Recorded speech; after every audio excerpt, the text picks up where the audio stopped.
টাইগারদের সঙ্গে কাজ করার অভিজ্ঞতা দীর্ঘদিনের। ২০০০ সালে বাংলাদেশের প্রথম টেস্ট ম্যাচের হেড কোচের দায়িত্বে ছিলেন তিনি। দেশের অন্যতম সেরা কোচ মানা হয় সরওয়ার ইমরানকে। কদিন আগে ছিলেন অনূর্ধ্ব-১৯ নারী দলের দায়িত্বে। এবার সেই কোচ নিগারদের সঙ্গে যাচ্ছেন প্রথম অ্যাসাইনমেন্টে। বিশ্বকাপের মূল পর্বের টিকিট নিশ্চিতে এদিন পাকিস্তানের পথ ধরেছে বাংলাদেশ। সবার আগে বিমানবন্দরে হাজির কোচিং স্টাফের সদস্যরা। কঠিন মিশনের জন্য দলের সঙ্গে বিসিবি যুক্ত করেছে ডেভিড হ্যামকে। তার পরামর্শ আর সরওয়ার ইমরানের দীক্ষা নিয়ে দলও প্রস্তুতি নিয়েছে বেশ ভালোভাবে। দল নিয়ে বেশ আত্মবিশ্বাসী হেড কোচ।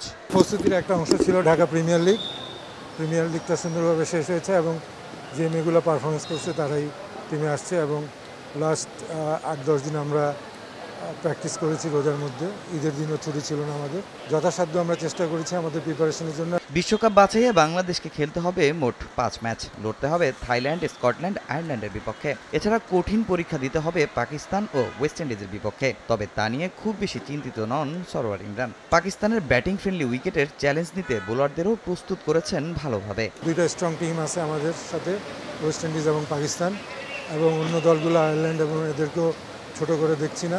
5টা ম্যাচ আছে, আমরা 1/1 5টা ম্যাচই উইন করতে চাই। ব্যাটিং উইকেটে কীভাবে বোলিং করতে হবে, ব্যাটিং উইকেটে কীভাবে ব্যাটিং করতে হবে, স্ট্রাইক রেট কীরকম হবে, সব কিছু আমরা এভাবে প্র্যাকটিস করিয়েছি। পাকিস্তানে গিয়ে বেশ কয়েকটি প্র্যাকটিস সেশন করবে বাংলাদেশ। আগামী 10 এপ্রিল থাইল্যান্ডের বিপক্ষে ম্যাচ দিয়ে মূল পর্বে যাওয়ার মিশন শুরু করবে নিগার সুলতানা জ্যোতির দল। তামিম হোসেন, সময় সংবাদ, ঢাকা।